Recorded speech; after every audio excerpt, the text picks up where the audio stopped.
Get right. Let's get right. Let's get right. Let's get let's get right. These things I got for my life. I'm subject to memes. I sign a few. I publish the names. I run the brands. Somebody will be so got don't mind me. Welcome everybody. Why did I clap? I say I don't know. Welcome everybody. This is my YouTube channel. My name is David Ego. You can call me Drowns. You should call me Drowns. And this is my YouTube channel. And today's video, I'm basically going to be telling you about color style, how to name your color style in your design system, right? If you're building your design style guide, and then small about how you can organize your color style, right? That works well for your developers and yourself. So, since back, I was reciting a line of song from Kanye West song, right? Praise God. Omo, that song. That song. Let's go back to the main event here. That's you on this channel. Listen to me talk about what I just said earlier. So, and in this video, right, I'm going to be telling you and explaining basically why I have this here. This is a code snippet that I got from Figma, right, and I'm going to use that to explain the structural layout of this part. I have this as a template if you want it. The link is in the description below, right, so you can go there and get it. But then I'm going to explain to you why I have this here and how you can go ahead and save in your files. Don't mind on these frames like this. They are necessary. So right now, the reason why I have this here is to explain what this is. So when your front-end developers, right, are trying to write your code, have it in mind, please and please, as you move on, as you grow as a designer, always talk to your developers. Like they say it, right, but you will think it's like asking them, are you done? What have you done? Do you have problem? That's not what they are telling you to talk about. Settle is relationship they are building. Like it's relationship. You settle down, talk to these people one on one. Like ask these guys, ask these girls that okay, see this thing how do you want us to work? How do you work? You are a UX designer here. You should understand how they work and then how you can fit into how they work. Every developer has his own style, right? But if you're working in a group, they all agree on which one to go best with. So if you're having developers that are working in a group, ask them how they work and ask them how you can improve and like help them. It's very, very important, right? So I'm going to explain to you all this kidney that I have here. And this is basically a structural layout, right? Or a snippet of how your developers have their code structured.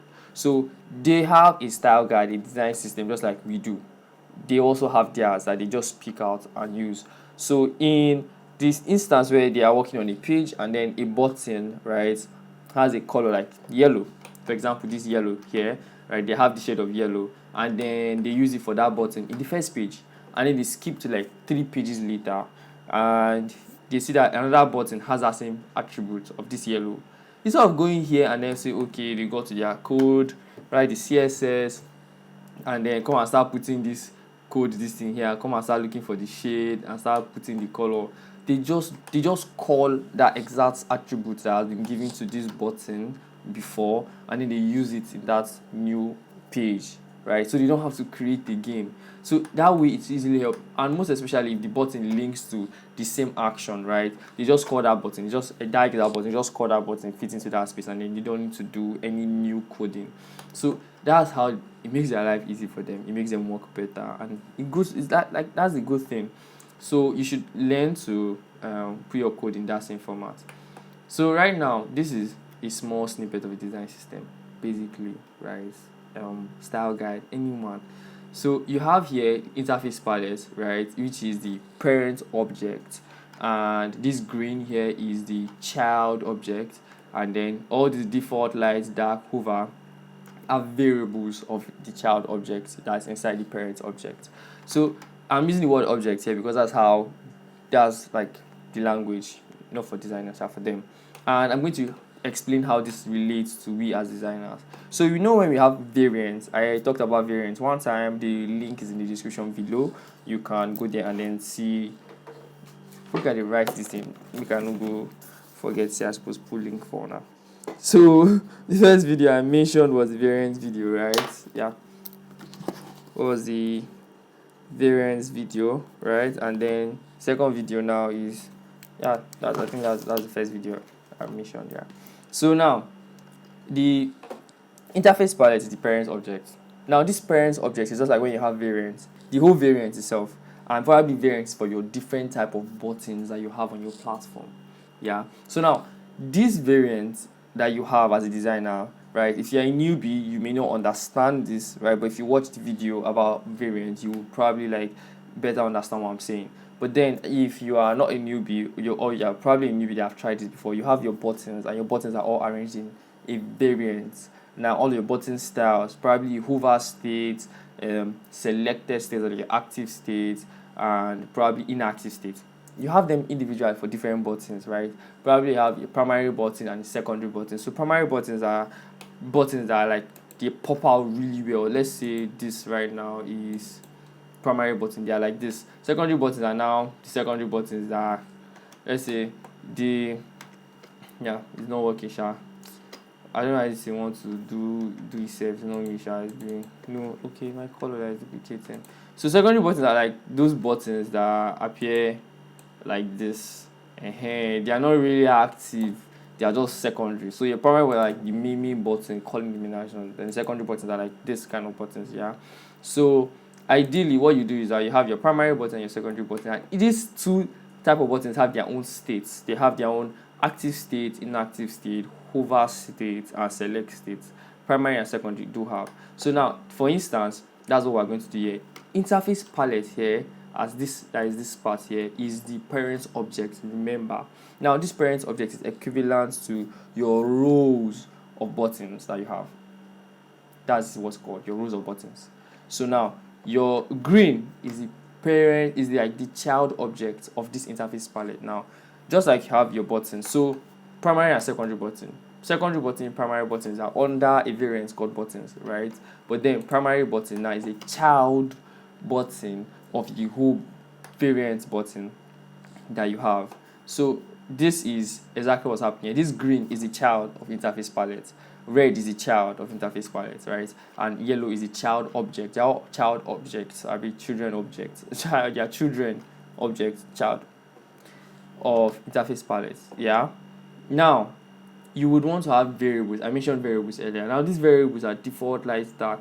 That is exactly what you as a designer refers to as the state of the buttons. So you have like your green button, this light primary button or secondary button here has different states. And one state could be inactive state, right?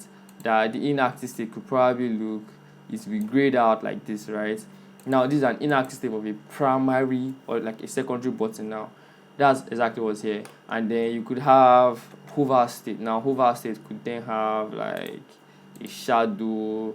I don't know, it could probably be whatever you want. Hover state could be this. And then this could probably have like a darker. Don't do that. They don't do like that. Then you now have probably this darker shade, like when you hover over it, and then you most likely have a shadow. Now that shadow will just pop like this, right? So now these three states that I just mentioned now, or these two states, there are three, yeah. This normal default state, your hover state, and then your inactive state, right? They are variables of your secondary button that you have here. That's what's happening here. Default, light, dark, hover. They are variables of this child object. Now this child object, remember, is under this parent object here. That's how your developers look at it, and you should structure your code that way, right? So I don't want to remove this in case I might need this to explain something, so I'll just duplicate it. How I did this was I held Alt my keyboard and I drag, and then leave my mouse first before leave my keyboard. Yeah, you don't want to leave your keyboard first for leaving your mouse, trust me. You can try it. You can try it.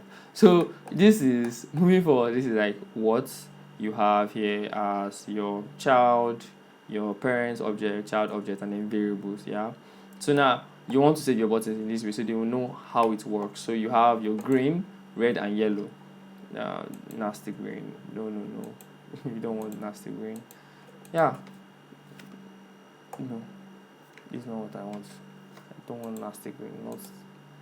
Yeah, so you would want to have your object. For example, green is the object is the like child object, you name the color palette green. Don't go and name it hover state or name it anything you want. Name it the color green, right? If it's blue, name it blue. If it's yellow, name it yellow. If it's pastel green, name it pastel green. If it's ox blood, I don't know where we got that color from in this country, name it ox blood, and leave it like that. But then you would want to have it named green, red, and yellow, just like you have it here, directly like this. And then for this part, you have it green and use this #1. Now what this does is that this #1 helps your developers know the intensity of the green. So if it's 0, if it's #000, right, that means it is a lighter shade, right? If it's #200, that means it's a darker shade than this one. If it's #300, right, that means it's darker than this one here. If it's like 400, it's darker, like that. That's exactly what's happening.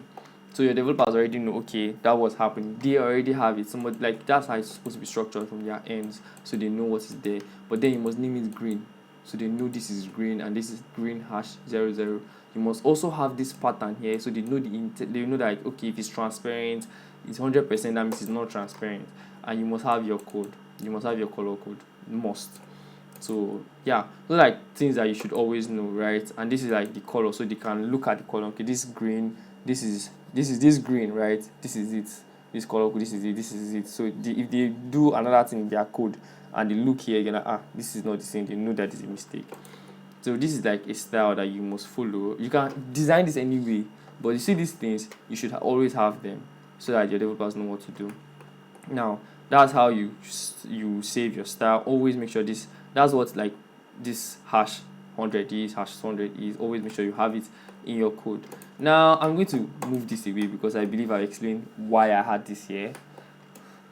I don't want to please PTSD JavaScript. Let's not go there. Moving forward, the main essence of this video is to teach you how you can name this style, just like you can name this color palette as a style guide in Figma. Yes. So that you can have it stored like this. So if you come here and you probably have, let's say you create, I don't know, you create a frame here right now, and you want to color it, you come here. You see how this is structured? This is Chakra UI. You see gray, then you see different shade of gray. Look at this, 500, 400, 300. This is exactly what I'm talking about, right? You see red, the same thing like this. You see green, this is different shade of green. You see tail, different shade blue, different shade purple, right? Now I'm going to teach you how you can get your colors to look like this. Green, this is different shade of green. Then this is 200, this is 100. That's what I'm talking about here. So before this one costs voila for me, let's give it like very light gray. Let's just be there, flexing, no stress. So let's put this as a liquid fuel container. You should watch the video where I explained how to use fuel container. You should. That's why I mentioned liquid here. The link is in the description, by the way. Let me write it down. What that container? I remember. So now this is the button. Let's say you want to save this red like that, right? You tap the red that you want. You go to this side, and right outside of your screen, you see the fill. You will click on the box, not the plus here. This box here, right? You click on it. That 4-corner looking square, and then to show you this thing. What you do is you see this plus is now you click on the plus. If you hover, you have create style. You click on create style. Now you see this here. There's something that in Figma that you should know. Do not forget this. There's a naming mistake here. Please, I beg you. That's why they always tell us name your components, but we know they here. Name your components. Figma works well with naming. You works really well with naming. So instead this name, I'm going to copy exactly what is here. Just exactly within the here. Nothing changes, right? And then this is red. This name is what I'm going to copy. This red one #100. Copy it. Come here, right? And then click on this. Go to the plus icon and then paste the name here.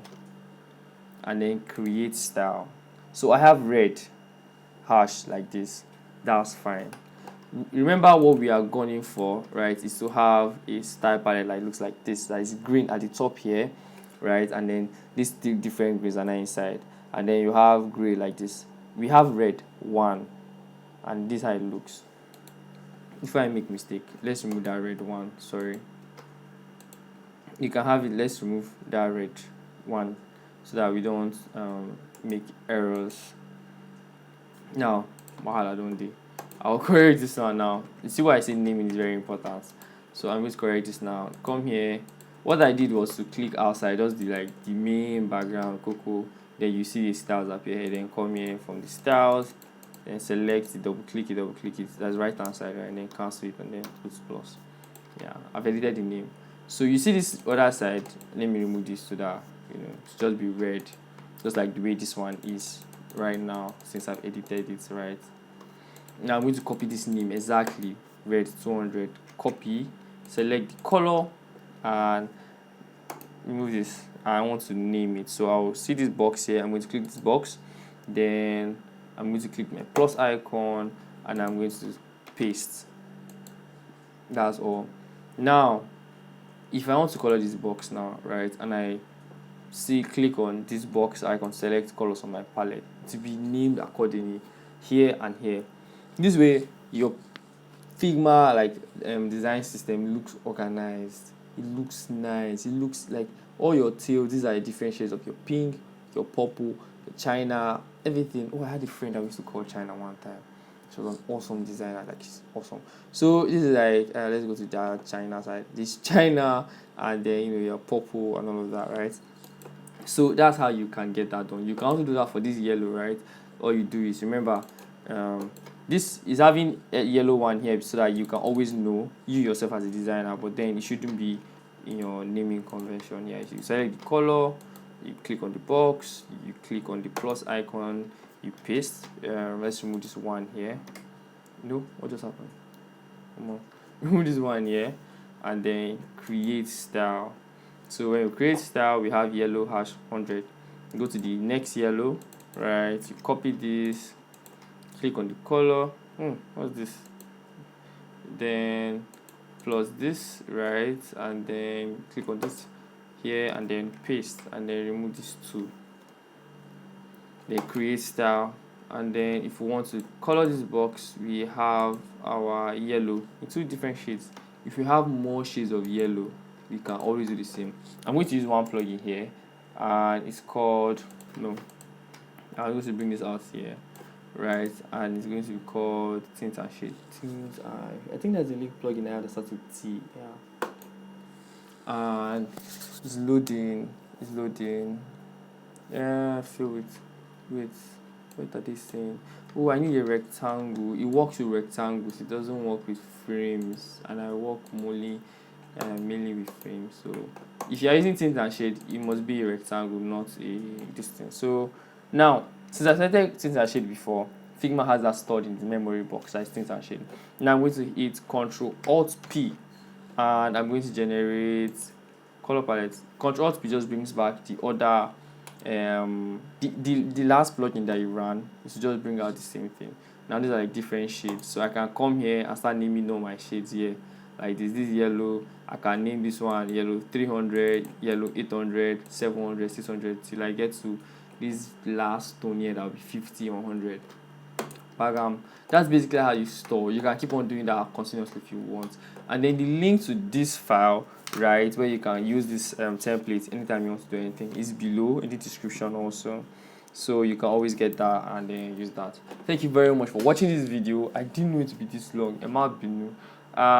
See you in the next video. Remember to like, subscribe, and share. If you learned something, give me comments in the below.